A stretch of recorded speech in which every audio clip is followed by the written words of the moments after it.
Добрый день, меня зовут Инна, я дизайнер интерьера, и в 2020 году я решила спроектировать себе новый дом. И когда стал вопрос вылицовки камина, я на просторах интернета нашла фирму «Керамика Декор».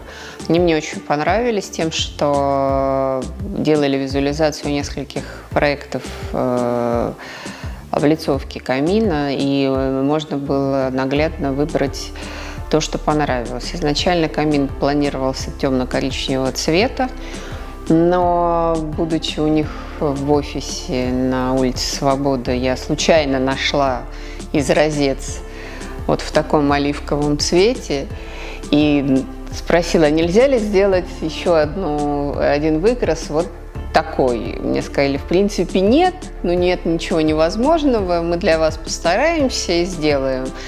Изначально у них в палитре не было образцов в цвете хаки или болотный, не знаю, как его лучше назвать.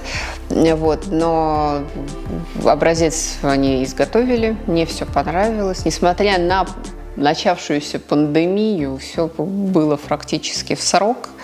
В общем и целом оставилось очень приятное впечатление о работе фирмы «Керамика Декор».